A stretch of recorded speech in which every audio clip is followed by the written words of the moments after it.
¿Qué tal? Muy buenas tardes. Les saluda Raúl Peinbert y a nombre de todo el equipo de Univision Houston le damos la bienvenida.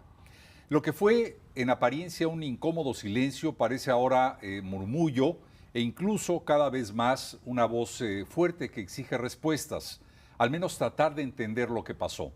Y hablamos básicamente del título de este programa en base a la afirmación del doctor Joseph Barón, usted lo conoce, un luchador incansable durante los tiempos de la pandemia, que ahora tiene una nueva visión ante la enfermedad. La pandemia silenciosa, los efectos adversos que esto podría tener tras la vacunación de COVID-19. Así que vamos a tratar en los próximos minutos de dar una mirada crítica desde la práctica clínica del doctor Joseph Barón sobre estos supuestos efectos adversos relacionados con vacunas contra el COVID-19 y naturalmente el costo del silencio médico frente a nuevas evidencias. Para abordar este tema, como lo hemos dicho, nos acompaña el doctor Joseph Barón, neumólogo, especialista médico, presidente de Independent Medical Alliance. Bajo su tutela y colaborando con él hay más de 17,000 médicos en todo el país y quien al inicio de la pandemia fue un defensor de la aplicación de esta vacuna. Joseph, bienvenido, gracias por estar con nosotros. Gracias por la invitación, Raúl, un placer como siempre. De esa misma forma en que tú defendías la vacunación, cambia tu punto de vista con el tiempo. Se fue desencantando la eficacia, se fue perdiendo, aumentaron los riesgos que podría producir al organismo humano una vacuna como la del COVID-19? 100%. Mira, como tú recuerdas, hace 14 meses, sentados aquí en este mismo estudio, platicamos de, yo lo considero el gran error médico que muchos de nosotros cometimos. A nosotros se nos vendió la idea de que la vacuna era segura y efectiva. Y como lo dijiste, yo fui uno de los primeros que me vacuné en televisión nacional y le decía a la gente, vacúnate. ¿Por qué? Porque se me estaba muriendo la gente, entonces yo tenía que buscar algo. El doctor Fauci en aquella época decía, estas vacunas son 100% seguras, 100% efectivas, si tú te la pones no terminas en el hospital. A lo largo de algunos meses me di cuenta de que los pacientes estaban llegando al hospital a pesar de estar vacunados. Entonces eso de la efectividad inmediatamente desapareció de mi formulario. Pero después lo que empecé a ver fue una serie de efectos secundarios. Y una serie de efectos secundarios que me llevó a dudar de esta vacuna de una manera impresionante. Nada más para que te des una idea, Raúl. Hoy por hoy, más del 50% de lo que veo en mi oficina son pacientes que me llegan por lesión a raíz de la vacunación contra COVID. Y quiero recalcar, no soy antivacunas, ¿ok? Soy antivacuna para COVID, hoy por hoy. Son muchísimas las preguntas y estoy seguro que son más que compartidas, pero compartidas con la audiencia que nos está viendo en este momento, porque lo que nos estás diciendo realmente es motivo de preocupación, pero sobre todo de análisis a través de tu punto de vista. ¿El costo-beneficio de aplicar la vacuna del COVID-19 valió la pena o desde tu punto de vista ya no valió la pena? Mira, no es desde mi punto de vista. Los datos son clásicos. Tú te pones a ver y como dicen, la gente no está viendo el elefante que está atrás de ellos. Tú ves los datos de vacunación, de otro tipo de vacunaciones, y los ves a lo largo de los años y no hay gran problema. En el momento que se introducen las vacunas de COVID, la mortalidad en los Estados Unidos se va al cielo. Yo no te estoy diciendo que el COVID no matara gente, porque sí mataba gente. Sin embargo, yo siento que esta vacunación nos está dando más problemas de muertes súbitas, de problemas de todo tipo. El que quieras, te puedo decir, pacientes que me llegan con lo que tú quieras. Problemas neurológicos, cardiológicos, reumatológicos, psiquiátricos. Y dice uno, ¿cómo es posible que se nos mintió? Joseph, ¿cuáles son las pruebas que tú tienes para sostener y para aseverar lo que nos dices esta tarde? Primero que nada, ya hay cientos, si no miles de artículos que han sido publicados de eso. O sea, hay datos efectivos. Si tú recuerdas, el COVID era una pelotita que tenía unos piquitos.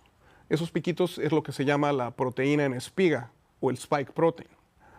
Cuando el COVID se mete a tu cuerpo, la pelotita se muere y a veces te queda la proteína en espiga en tu cuerpo.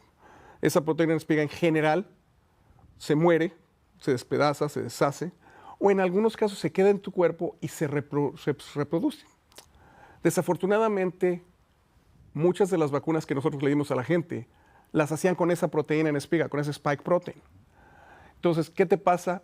En mi experiencia, 1 de cada 800 personas que recibió la vacuna tiene algún tipo de lesión por vacuna. ¿Y a qué grado son estas lesiones por vacunas?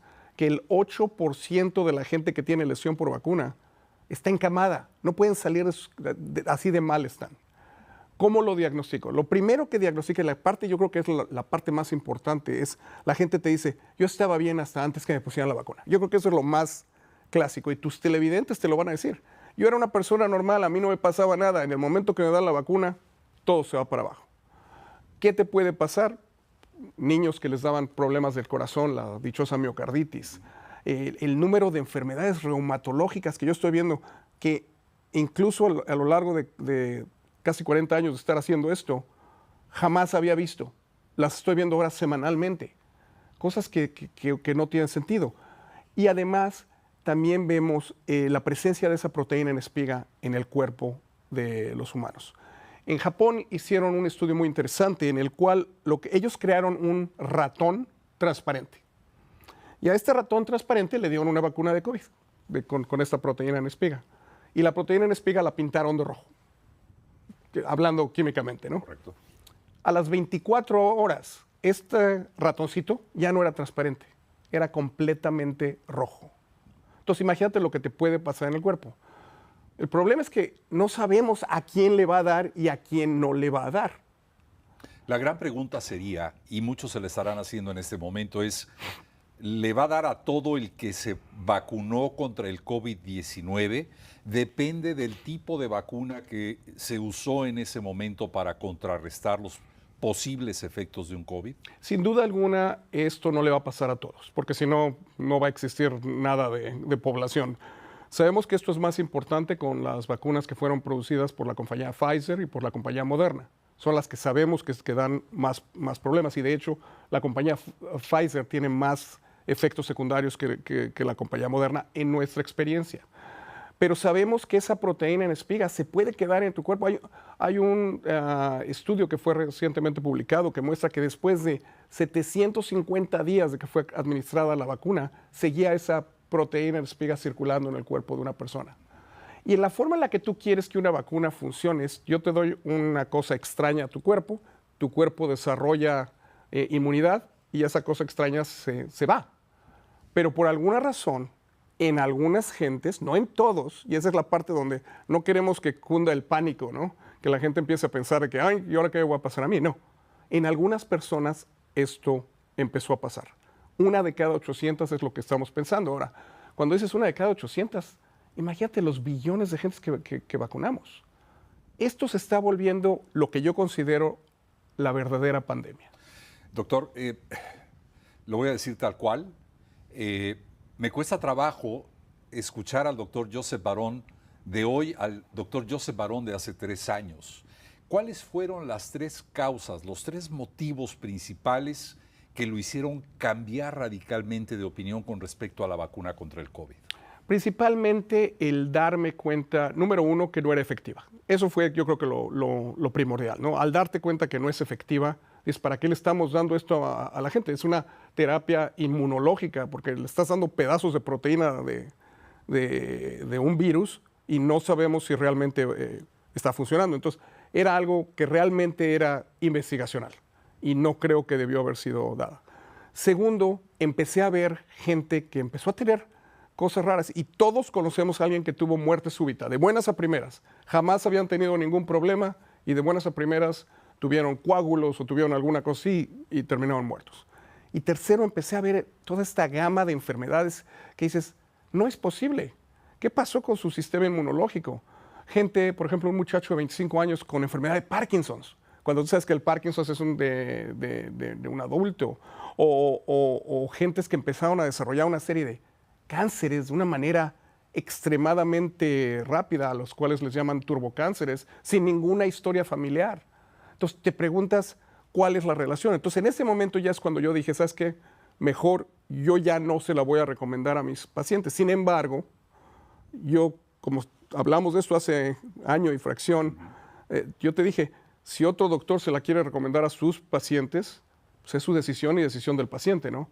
Pero yo sí creo que en este país tenemos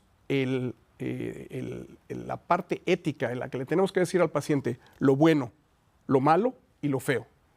No nada más decirle, oye, ¿sabes qué? A lo mejor te vas a poner bien y a lo mejor no te da COVID.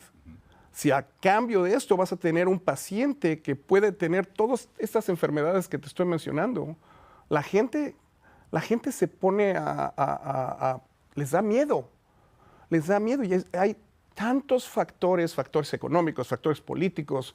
Ahora eres pro vacuna o antivacuna. O sea, ya viste cómo el país está dividido.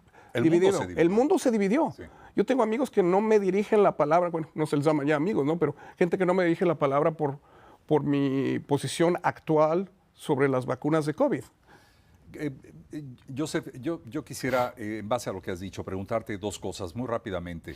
Así como nos hablaste de una prueba en un ratón en Japón, ¿esas mismas pruebas se han podido hacer en seres humanos? Sí, y las hay. Mira, no existe un producto comercial que te permita medir los niveles de proteína en espiga comercialmente.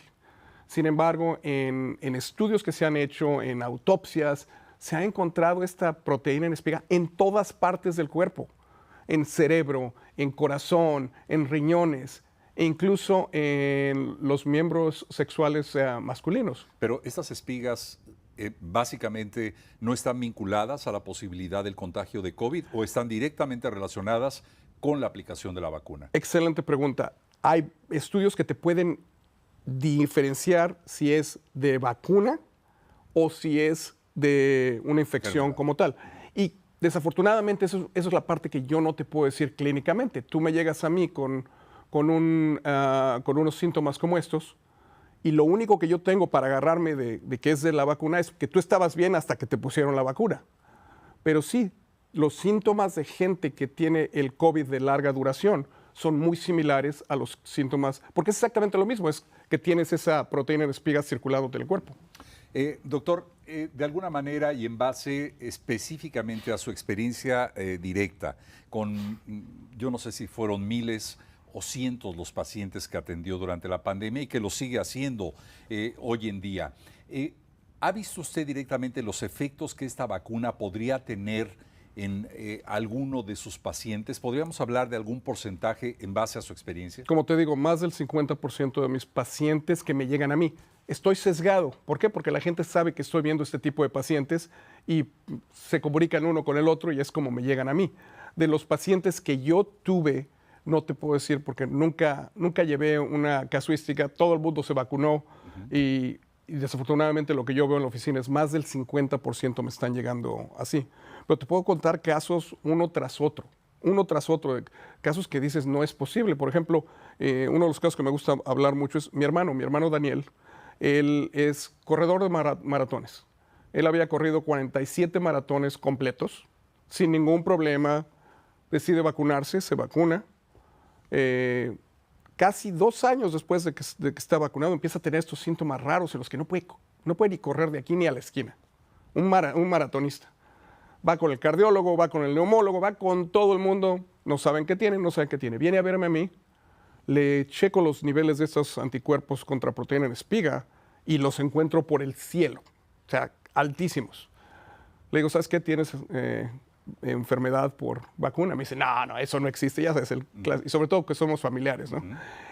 Lo empiezo a tratar, porque hay tratamiento, esa es la parte que la gente tiene que entregar, hay forma de arreglar esto. Okay. Entonces lo empezamos a tratar y en un periodo de 6 meses se mejora, se recupera y hace 2 semanas corrió el maratón de Boston.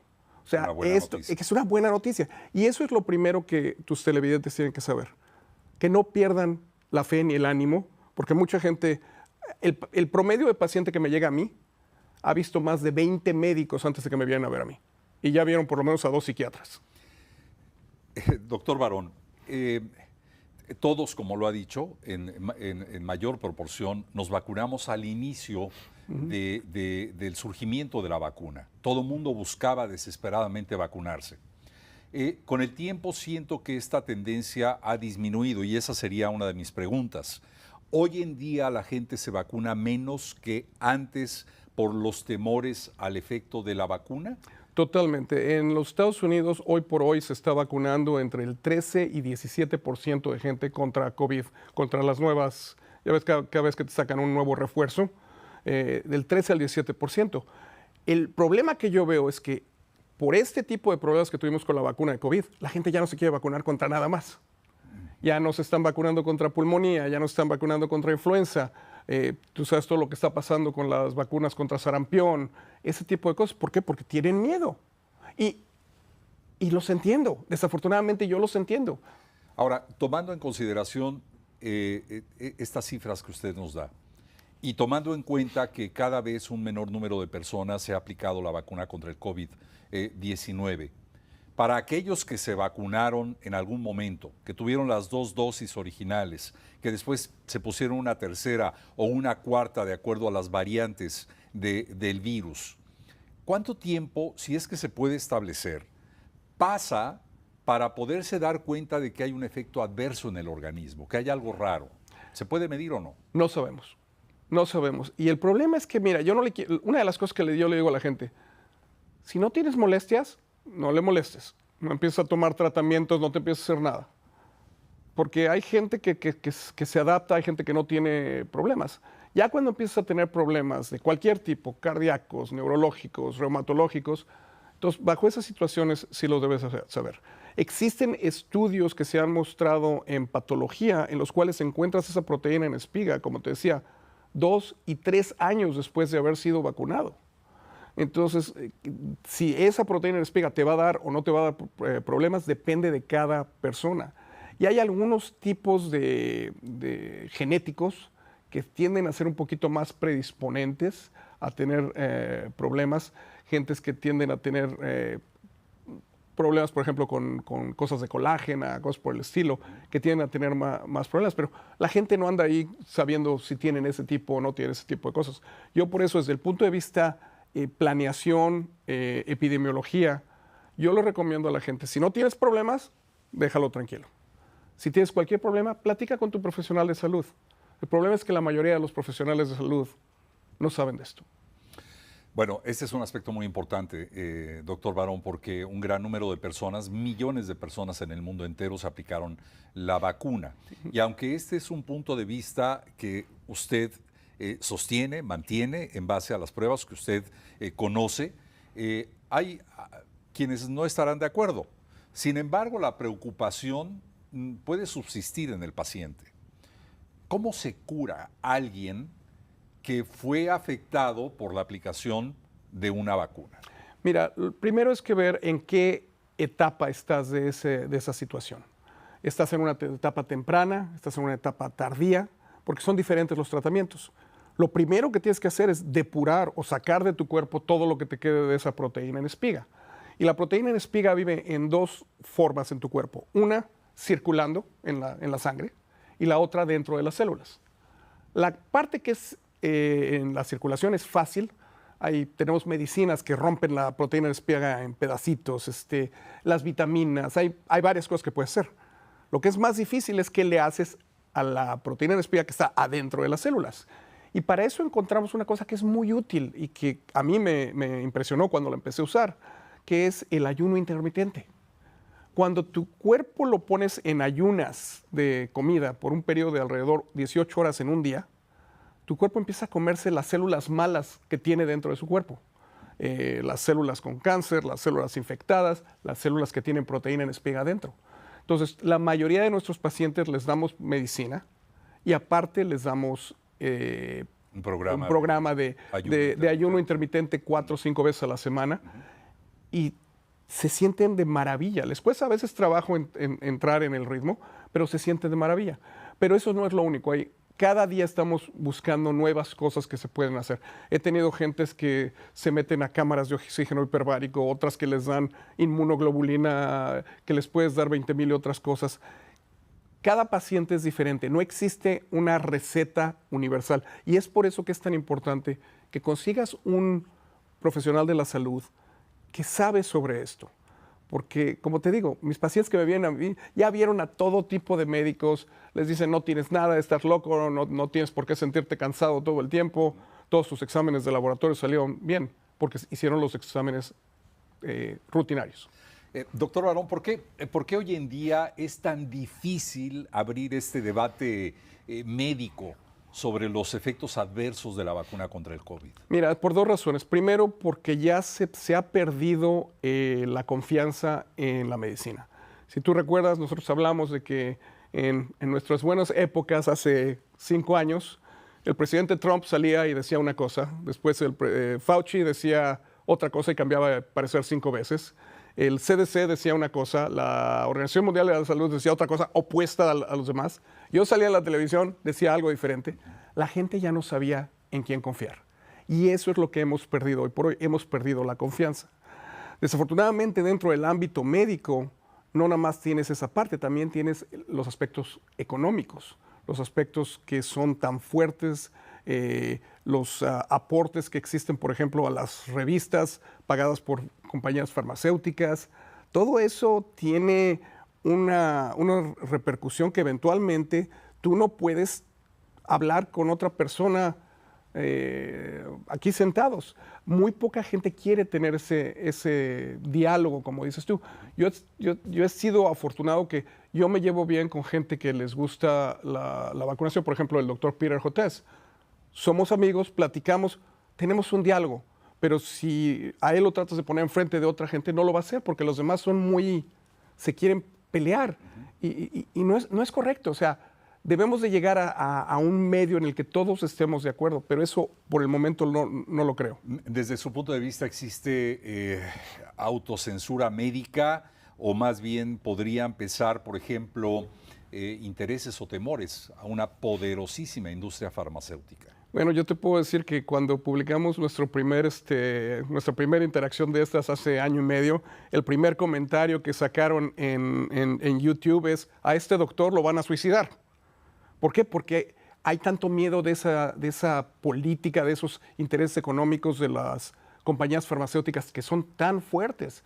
Y las entiendo, ¿no? Son compañías que invirtieron mucho dinero y pues quieren ver réditos. Pero mira, yo no tengo problema que ellas traten de impulsar una vacuna siempre y cuando le digan a los pacientes lo bueno, lo malo y lo feo. Si hay riesgo, tiene que haber cierta decisión que el paciente puede tomar. Una cosa que yo sí te voy a decir que estoy completamente en contra va a ser no más órdenes de que todo el mundo nos tenemos que vacunar porque si no, no puedes salir del país. ¿Te acuerdas cómo nos tenían a todos? Nos vacunaron porque nos vacunaron. No nos quedaba mucha opción. Si hay riesgo, yo creo que tienes el derecho constitucional de que tú tomes tu propia decisión. Ahora, generalmente y desde un ámbito de ciencia médica, la decisión debiera tomarse en función de los estudios de las vacunas. Estos estudios, estas pruebas, esta información, tanto de la elaboración como de los efectos, ¿están disponibles al público? Mira, hubo varias cosas que no estuvieron y qué bueno que hablas de eso, porque hay que documentar ese tipo de problemas. Primero que nada, muchos de estos estudios fueron publicados en las grandes revistas que nosotros como médicos leemos. El problema es que estas revistas reciben mucho dinero de las compañías farmacéuticas. Y nada más para darte un ejemplo, en uno de los estudios que se publicaron, este estudio tenía alrededor de 26 autores. De esos 26 autores, 20 eran gente que trabajaba el 100% de su tiempo para la compañía farmacéutica. Entonces ahí tienes un conflicto de interés enorme. Cuando nosotros fuimos a hablar con esta compañía farmacéutica y le dijimos, déjanos ver los datos, ellos nos dijeron, tú no puedes ver los datos por 75 años. 75 años. Y ahorita, obviamente, bajo la nueva administración y bajo el secretario Kennedy, ahorita estamos tratando de obtener muchos de estos datos que no nos los querían dar anteriormente. y nos estamos dando cuenta que hicieron una serie de cosas que eran criminales. Criminales en el sentido de, por ejemplo, te cambiaban los puntos que ellos querían investigar. Como no los estaban alcanzando, los cambiaban a mitad de estudio. Eso no lo hace uno. Te digo, son muchos intereses económicos y políticos. Uno podría suponer, no lo voy a hacer ni lo quisiera hacer, pero ¿por qué guardar información tan importante que afecta a millones de personas en el mundo durante 75 años? ¿Hay alguna razón? ¿Antecedentes tal vez? Mira, todas estas cosas están en un nivel que es por arriba de ti y de mí. Estamos hablando de unos niveles que son, como te digo, económicos y políticos. No hay ninguna razón por la cual una compañía no te deba dar para que lo vea la gente, que lo vea el público. Hey, aquí están los estudios, tú analízalos tú. Eso a menos de que quieran esconder algo. Y ahí es donde entran las teorías de conspiración. Y yo no soy de esos que creen en teorías de conspiración, pero a mí me llama mucho la atención que una compañía farmacéutica te diga, no vas a poder revisar mis datos por 75 años. Sí, en ese sentido se siembra en muchos sentidos la suspicacia y la duda. Joseph, otra vez, te vi luchar hace 4 o 5 años en contra del COVID. Vi públicamente cómo te vacunaste frente a cámaras de televisión. Yo te preguntaría, siendo el recipiente de una vacuna, ¿sentiste o has sentido alguna vez un efecto adverso de esa vacuna? No sé. Yo sé que si he tenido algún efecto adverso sería algo mínimo y como te digo, es 1 en 800 de lo que sabemos que pasa. Entonces, tienes que tener mala suerte para el problema es que no sabemos a quién le va a pegar. Yo no lo he sentido y esa es una conversación que tengo todos los días con mis pacientes, incluso aquellos que vienen, que quieren ellos vacunarse contra COVID. Yo les digo, yo no la recomiendo, pues ustedes quieren vacunarse, siempre ustedes sepan a lo que se están metiendo, no hay problema. Y el problema es que no saben a lo que se están metiendo, porque no nos han dado esa transparencia que hemos pedido. Yo lo único que quiero es que exista esa transparencia. ¿A qué grado que como parte del Independent Medical Alliance acabamos nosotros de lanzar nuestra propia revista médica? Una revista médica que no está relacionada a ninguna compañía farmacéutica, que nadie nos paga para poner anuncios, y en las que yo como editor en jefe de la revista tengo 100% acceso a todos los datos, puedo analizar todos los datos de cualquier paciente que se puedan mandar. Obviamente quitando la información del nombre del paciente y cosas por el estilo. Identidad, por supuesto. Joseph, ¿podrías de alguna manera especificar cuáles son los síntomas o las afecciones que más se observan hoy en día, probablemente derivadas, a no ser que tú lo afirmes, de la vacunación contra el COVID-19? Mira, son tantas que es difícil decírtelas, pero generalmente es una fatiga constante, neblina mental, dolores de coyunturas, de todo tipo de coyunturas, y de ahí ya puedes ir escalando a falta de aire, problemas cardíacos con arritmias y todo tipo de cosas como eso. Yo creo que los más importantes. Pero uno de los efectos más importantes es el aspecto psicológico. La gente, el aumento de gente que está deprimida, el aumento en el número de gente que se ha quitado la vida, que ha tenido este tipo de problemas, es tremendo y es un problema de salud a nivel internacional. Joseph, ¿percibes o tienes antecedentes de que la agresividad, la intolerancia que se ve con frecuencia, puede estar vinculada a aspectos relacionados con la vacuna del COVID-19? Mira, pueden ser muchas cosas. Sí puede estar relacionada a la vacuna, pero también puede estar relacionada a que nos encerraron en nuestras casas, que nos pusieron mascarillas, que nos dijeron que todas estas cosas, la economía se fue al suelo, hubo una serie de disfunción a nivel hogar, porque la gente tenía que vivir con sus familiares todo el tiempo. Todo esto puede estar relacionado. Y sí, sabemos que problemas psiquiátricos 100% han aumentado. En este caso, Joseph, ¿quiénes son las fuentes que nos podrían mostrar un camino en donde se afirme que la vacuna del COVID-19 realmente puede tener efectos en el ser humano, en el organismo humano? Nosotros tenemos miles de referencias en el Independent Medical Alliance, tenemos en nuestro sitio web, lo encuentras en imahealth.org. Cuando lo encuentras ahí tenemos todo tipo de información. Te damos no nada más información de por qué creemos en que esto ocurre, pero también qué puedes hacer en caso de que lo estés sospechando. Y no te estamos diciendo aquí te vas a automedicar, pero por lo menos que estés informado de que sí hay tratamiento, sí hay formas de salir adelante. La gente está desesperada. Raúl, no tienes idea cómo me llegan la gente es usted mi última solución, así te llegan. En muchos sentidos reconocen en algún nivel de responsabilidad las farmacéuticas, lo que hoy en día está pasando, Joseph. Hasta donde yo sé, no, pero yo sé que la administración actual sí lo está reconociendo y de hecho se está creando una sección a partir del Ministerio de Salud para tratar a la gente que tiene problemas por vacuna.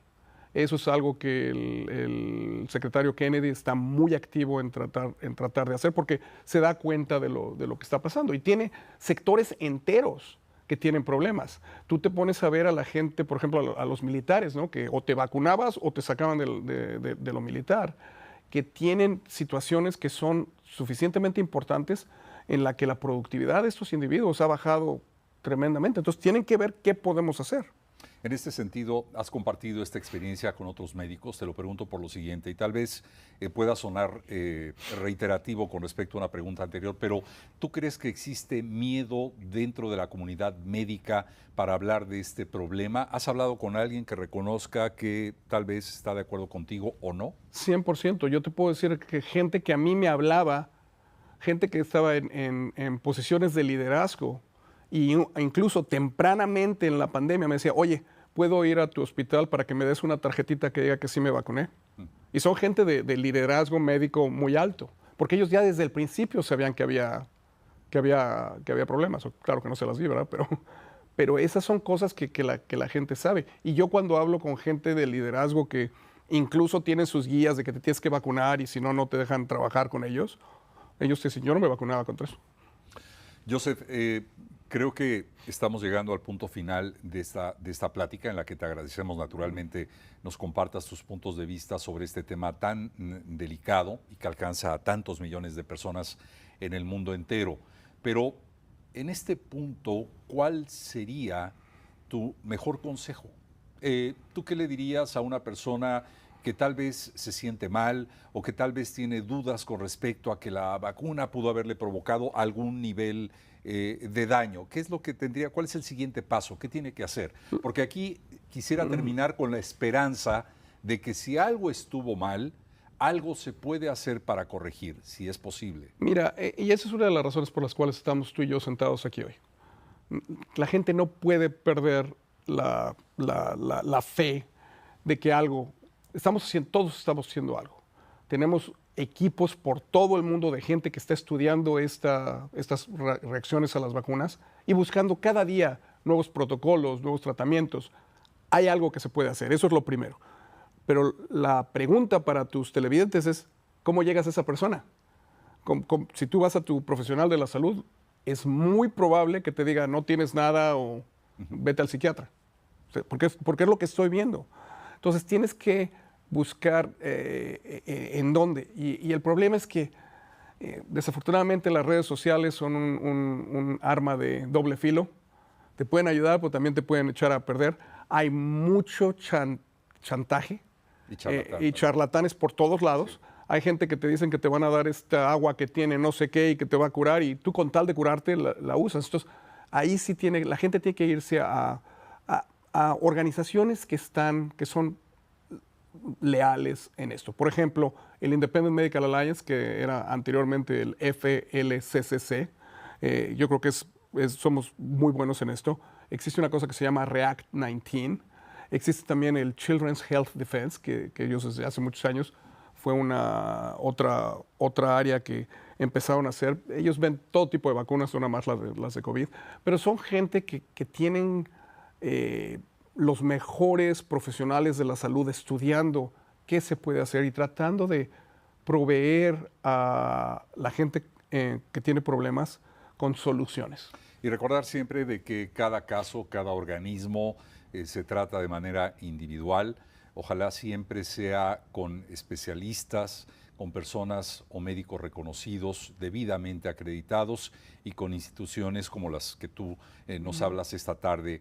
Joseph, no nos resta más que agradecer tu presencia con nosotros, insistir a nuestra audiencia de que estamos hablando única y específicamente del tema de la vacuna del COVID-19 y no de ninguna otra. Correcto. Y gracias por darnos este punto de vista, por conocer tal vez la otra cara de la moneda que otros no han dicho todavía. Como te dije, yo creo que lo más importante en mi trabajo es aceptar cuando hemos estado equivocados. Y yo te lo digo aquí delante de los millones de gente que nos estén viendo, que me equivoqué. Yo creí en que esta vacuna era segura y efectiva. Y hoy por hoy te digo, no es segura y no es efectiva. Eso no significa que en el futuro no vaya a ser segura y no vaya a ser efectiva. Pero hoy yo no lo haría. Tú no lo ves así. No. Gracias, Joseph, por estar con nosotros. Un placer, como siempre. Muy buenas tardes. Gracias. Y gracias a usted por habernos acompañado.